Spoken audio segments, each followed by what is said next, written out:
We are back, and we are very pleased to be joined now by Robin Wonsley, Minneapolis City Council member serving Ward 2. Robin is a Democratic Socialist and the first ever Black Independent Socialist City Council member. Robin, thank you so much for coming on the show today. Thank you so much, Emma, for having me in Majority Report. I manifested this like 3 years ago, and it's finally happened. So I'm so excited. Well, I'm so excited to have you because we need more folks like you actually serving in government. Let's start here. What's your background? How did you get into organizing? How did you get into politics? Yeah, so I think like most regular folks, like I had no choice in many ways. Like that's what prompted my organizing background. When it came to having loved ones that were constantly having contact with our criminal justice system, or growing up on the South Side of Chicago, which if anyone, knows anything about Chicago, also very heavily racially segregated. And the South Side has been relegated mostly for Black people. And unsurprisingly, over in the South Side, that's where we've had the decimation of public housing, public schools, also concentration of poverty jobs, and therefore you see a correlation to over policing. So, and learning that those like conditions didn't just happen on their own, they weren't byproducts of people's individual choices. It became very clear like there were people or systems at fault, and there were people organizing around it. And for me, it was like a easy gravitational pull to be involved in those spaces where, working class people were organizing against poverty, Occupy Wall Street, for instance, or where we're talking about mass incarceration, Black Lives Matter. So I've had that trajectory of being part of these social struggles, the fight for 15, and knowing like throughout those struggles, there were leftists and socialists, Black and brown, Latino socialists that's at the forefront saying capitalism is like the fault of all of it. And so if we're really looking to create different conditions that support our collective well-being, then we also have to be anti-capitalist inherently, and centralize that in the work that we do with working class people. And George Floyd was murdered here in Minneapolis, which caused, one of the most significant uprisings in U.S. history. And I was out here with thousands of others in the streets demanding justice for George Floyd, but a new mandate on public safety. And it felt like the right time to bring in a socialist politics and independent politics into our political, the political beast, which is City Hall, and finally show we can have a different model of political representation that brings in our social struggles, bring in our movements, that brings working class people into this work of putting or creating societies and communities where the needs of the people are prioritized over profits, essentially, over the needs of corporate interests or wants. And I've had the opportunity to do that now a little over 2 years, and really excited to have 2 more years to show the fruits of this work, the fruits of this politics, and how it can transform drastically everyday conditions for ordinary people. Absolutely. And again, congrats on your reelection. I'm curious, what brought you to electoral politics in that way? Because, socialists and other people on the left, I'm not speaking for everybody, but sometimes electoral politics are not necessarily the avenues for change that people necessarily feel is like the most expedient or the best way to build power.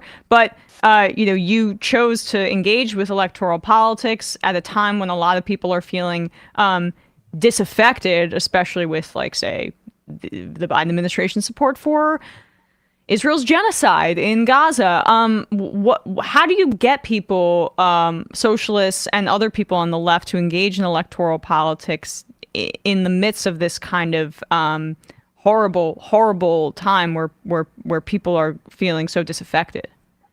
Mm-hmm. And, I want to name, I was one of those disaffected folks. For me as an organizer for 10 years here in Minneapolis, oftentimes I was the opposite side of like our local elected officials, like protesting and organizing around demands like a 15 minimum wage or even bare minimum like police reform so we can prevent the shooting and killing of Black and brown people in our communities, I often found myself as a result of that, contesting the decisions made by public officials and also feeling the apathy that everyday people feel in terms of not seeing their political elected leaders really represent their interests and their needs.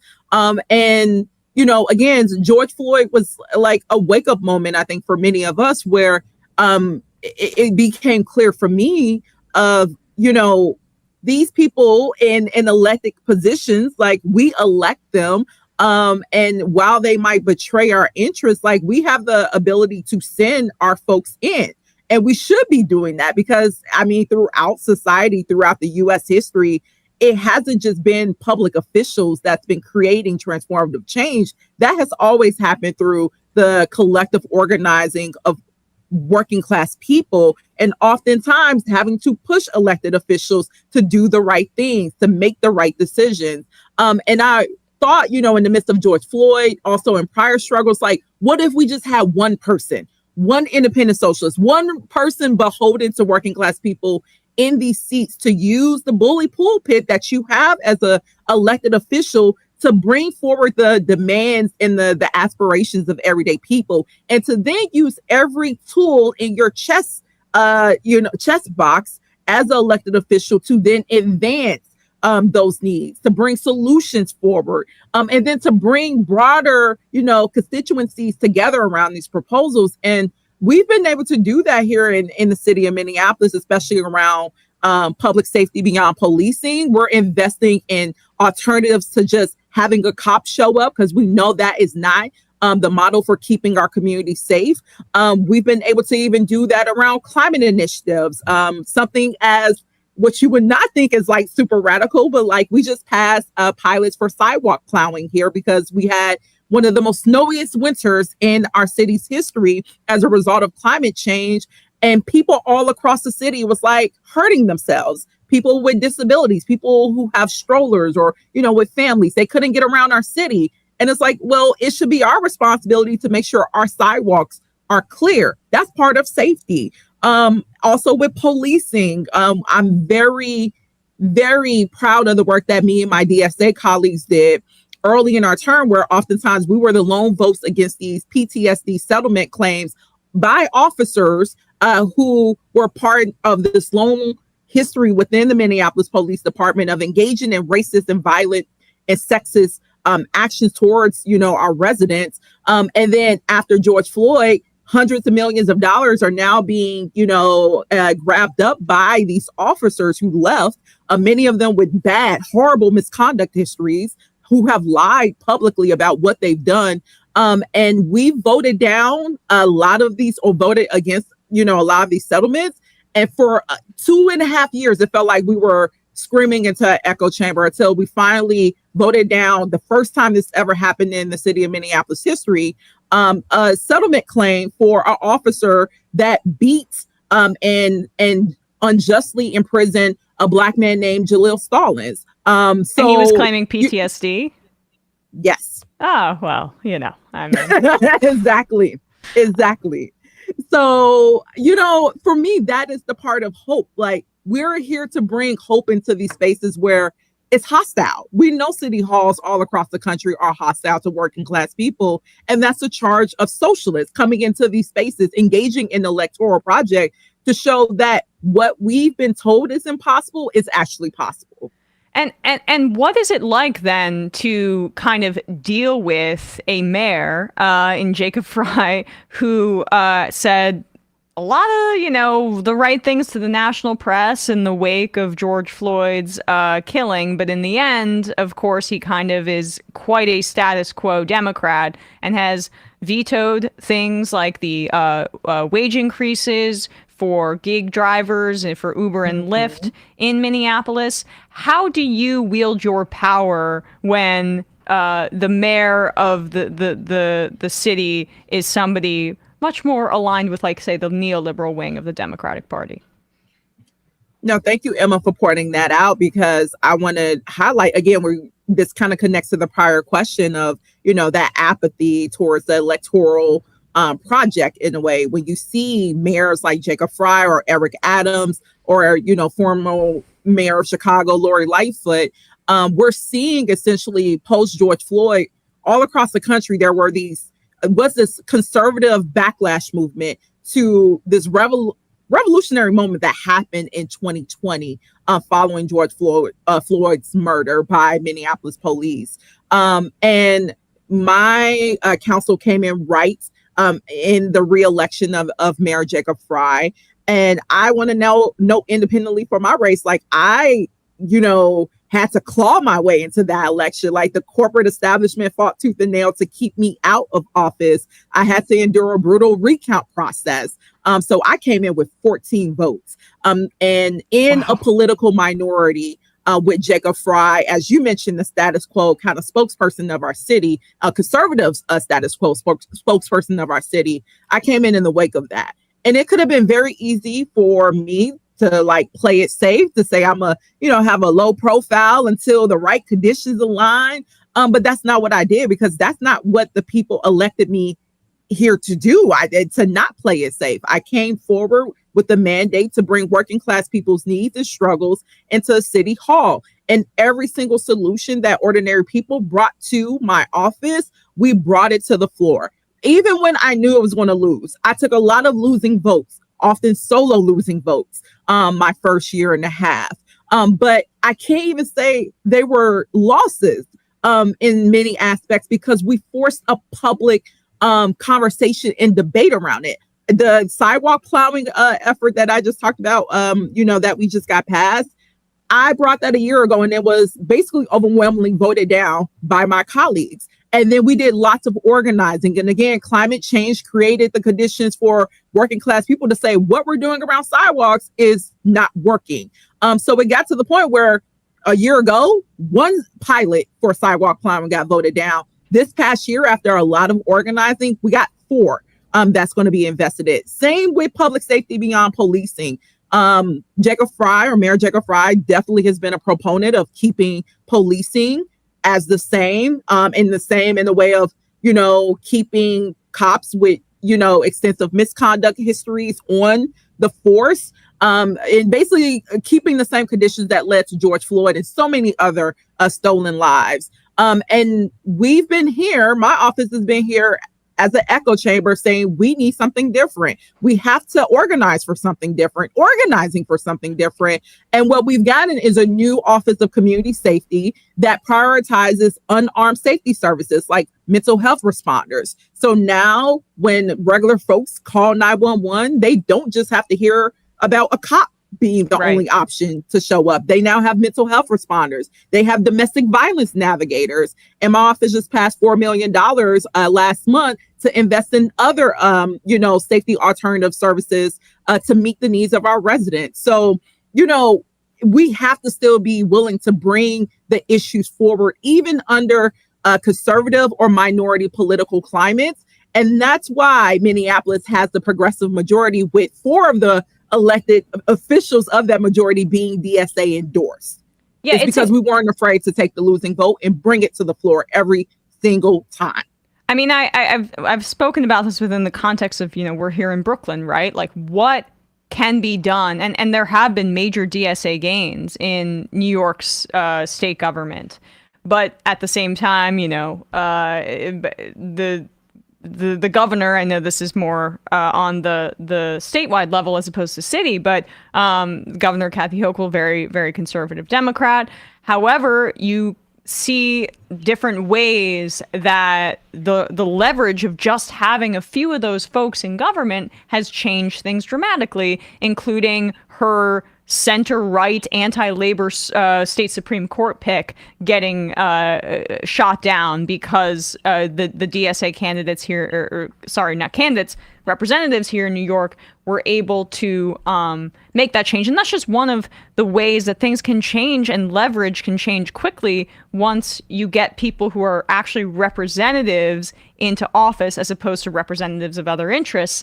And, Minnesota and Minneapolis in particular, they're just really, you guys are leading the way in many ways on making the city a more progressive place that I think a lot of other blue states can steal from. Unfortunately, of course, the governor and the mayor vetoed those wage increases for Uber and Lyft drivers.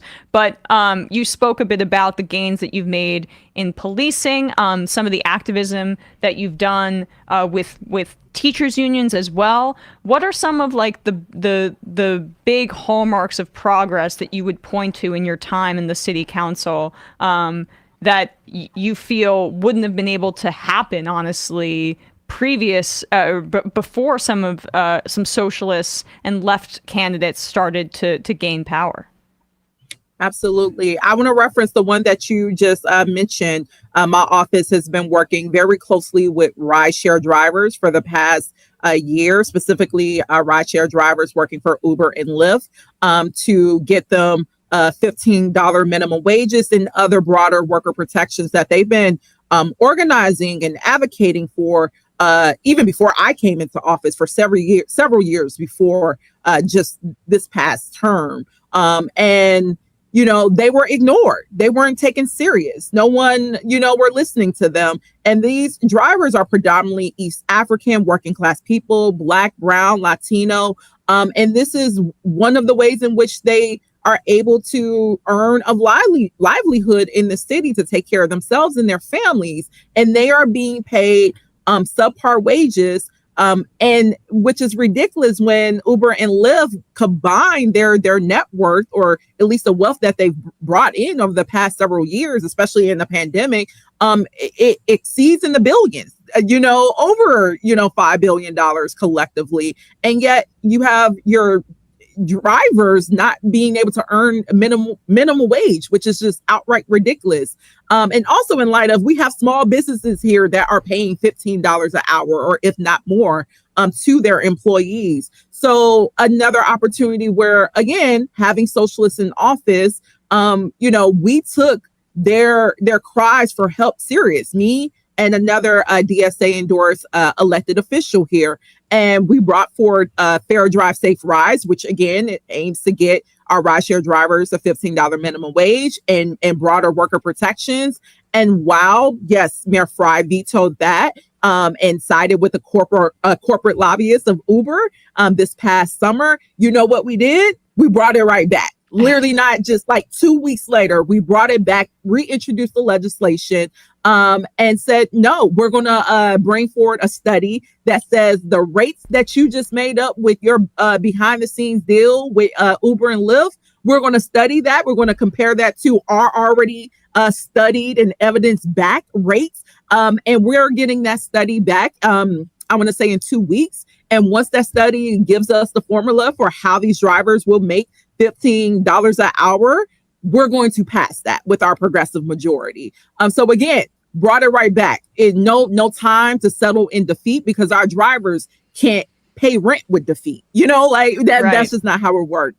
And so for me, that is a hallmark. Like, we are on track to pass one of the strongest rideshare driver protections in the country. And I'm really excited to set that standard and have that be a springboard for other stronger labor protections. I also want to just note another quick example with climate change. For 10 years, there was our indigenous and East African residents who live in one of the most polluted communities in our city. They had asked the city to have this parcel that the city planned to develop into something that the community did not want. They wanted to have this parcel in the building to develop into a green energy hub, to start doing some of that remediation for the decades of pollution that have been concentrated in their communities that created disastrous public health impacts. We're talking about young people dying from cardiac and respiratory issues. And for 10 years, the city fought back against these community members. And on the campaign trail, I heard those residents. They was like, you got to do something about this. You have to side with us. You have to leverage, when you're elected, help us win this vision for an East Phillips indoor farm, so we can start creating a new model around reparative climate justice, and to have an asset of land and a building to be able to reflect this model or actually implement this model. And from the campaign trail all the way to office, we eventually got this across the finish line. And this is in spite of the mayor trying to proceed with moving the city's horrible proposal forward, with city staff trying to move it forward. We were eventually able to lobby our state legislative delegation, which was a broad coalition of progressives and socialists, to invest in this model. And now we have a new president for a community-led vision around a renewable or climate energy site, a reparative climate energy site. And that would not have happened if we did not have DSA elected officials willing to organize, protest, bring policies forward, rescind decisions, force the vote over and over again for an entire year and a half. And it would not have happened. And the community knows that. So, and this was a 10-year thing that they organized for, that Socialists made happen.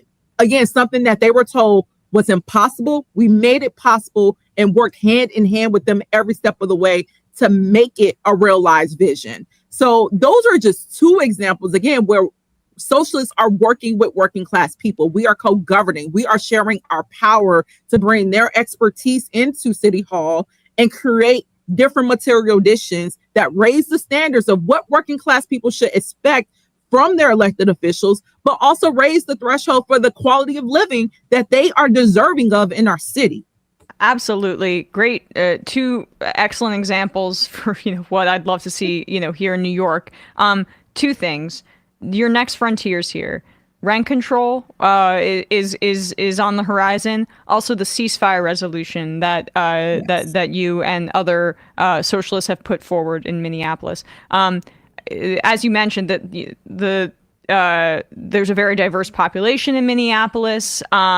There's a lot of conversation, I think, on the national level about whether Arab people or people from different parts of who might be descended from or of Muslim faith or Arab, what are they going to do in the election, and how dare they not vote for Biden, even though he's supporting this mass slaughter in Gaza. But just like, I'm getting off on a tangent there. Those kind of two things that are on the docket, the rent control, and then also why you feel it's important that as a city council, you stand in favor of a ceasefire.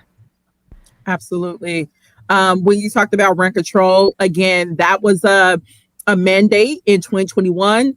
Over 60,000 residents voted in favor for the council of last term to pass a rent control policy. But Mayor Jacob Frey, along with our conservative council members, decided to side with corporate landlords and corporate developers and killed this democratic mandate, democratically voted, mandate. So we did not take up rent control this year. And it was done through the most egregious democratic, like anti-democratic channels. They forced the vote on Eid when several of our Muslim elected officials were not present, and basically leveraged, a cultural holiday as a means to kill something that working class people have said, we want you to move forward on, because the rents are too high in Minneapolis and we're being priced out of our community, in our city. So that is absolutely a housing protection that this progressive majority will be taking up. That is non-negotiable. I know many of us campaigned on that, saying like, okay, the conservatives and Mayor Jacob Frey and the corporate developers killed it last term, but we're back again. And not only with rent control, but I have to highlight, we have to pair rent control with other broader package of housing and renter protections, because we know rent control is only one small piece of it. So for instance, my office is looking at right now, there's thousands of vacant residential and commercial properties sitting empty. Corporate landlords are just allowing these spaces to sit empty, while we know people are getting priced out of their homes, facing housing insecurity. We're seeing it in our growing encampment population. And, we see business owners struggling to find space, affordable space, to provide services to our community. So my office is going to be revamping vacancy fees to make sure that corporate developers and corporate landlords, if you are not going to activate and fill these spaces, well, there's a cost to that, to incentivize them to make sure these spaces are filled. And in addition to that, there's so many other renter protections that needs to happen to protect local ownership, because we know these mega real estate firms are going all across the country, buying up rental homes, single family homes, and renting them out at egregious rates. Yep. And, unlike New York, like they're Minneapolis has the opportunity to not be like New York, where folks are charging like $3,000 to live in a shoebox. And is definitely going to have to be a charge of this progressive majority to really move forward on that. And then also when you talked about ceasefire, this is another moment, I would say, in October 7th, when the tragedy happened in Gaza. Immediately, residents of all backgrounds, Jewish residents, our Muslim residents, reached out to our office in desperation, saying, we know there's going to be military escalation as a result of this. We need to do something, and we need to do something and stand in solidarity with Palestinians and Jewish folks who are, there and all across the country, saying, you will not escalate this in our name. You will not take lives of Palestinians and civilians in our name. So we've worked since October with a broad coalition of working class people in our city to eventually bring forward a ceasefire resolution that we're going to bring forward for a vote next Tuesday and Tuesday. And it's important that, again, this is a bully pulpit that we have as city officials in representing one of the largest cities in Minnesota, and also where we have 2 U.S. senators that have had no actions or have taken no public stances for a ceasefire. It's important that we use our platform to do this bare minimum thing, to show our residents that we stand against genocide. We stand against it here. We stand against it in Gaza. We stand against it everywhere. And so I am very, very proud that my colleagues will be taking this vote, where we will be naming that what is happening before us is a genocide, and naming that our elected officials, be it U.S. senators, even our Governor Tim Walz, while he's doing photo ops with the babies around free lunch, provided or came from, I want to name, Black Panther Party, Socialist program, while he's taking photo ops around that, he also chairs the governor's, national task force, and chairs the committee that holds over $145 million that's going towards Israel to support the genocide that's being waged against Palestinians. So there's a direct stake and that we can have influence in preventing or stopping this genocide by taking this vote. Because we're often being told that's outside of our lane. Minneapolis should be focusing on other things. No, we have Muslim, we have Jewish, we have regular people who do not want to see children and people be slaughtered in Gaza just as much as they don't want to see them be slaughtered down the street. And those two things can have action be, waged to resolve those things. And that is the responsibility of socialists, of elected officials who also claim to be socialists. And this is the one small thing amongst a multitude of other strategies that, this vibrant global movement is employing to make sure that this genocide does not proceed further. Well, really appreciate your time today, Robin Wonsley of the Minneapolis City Council, another example of a great democratic socialist who's gotten elected and reelected. So you stood up to some of those forces against you. Keep it going. How can people support your continued service in Minneapolis? Absolutely. Thank you so much. I have several social media handles that people can follow our work and figure out or see how they can support.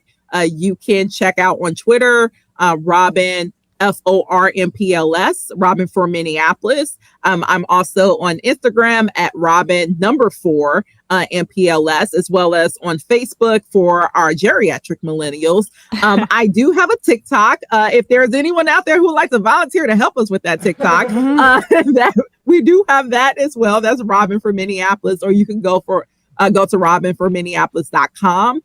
But those are the main channels where my office and my campaign talk about the work that we're leading here in Minneapolis. And I think it's going to be important to put a spotlight on our city, where we do have a progressive majority, we have a socialist majority, and we get to show what it means to govern, what it means to wield power on behalf and alongside working class people. So we're going to be documenting that, elevating that. So we encourage folks to definitely reach out, follow my campaign, profiles and handles, and never hesitate to hop in my DMs if you want to learn how you can support from afar or even here. So yes, thank you so much for giving me the opportunity to let people know how they can follow our work, and just to be here to talk about the work that we've gotten a chance to do over the past 2 years. Of course. Well, we're so happy to highlight it, and I don't know how to work TikTok either, so we have that in common. Matt, before we let you go, Matt wanted to say something. Oh no, I was just gonna say thanks for your work, Robin. Yeah, we really appreciate it, and your advocacy. Robin Wonsley, Democratic Socialist, serving Ward 2 in Minneapolis. Thank you so much for your time today. Really appreciate it. Thank you all.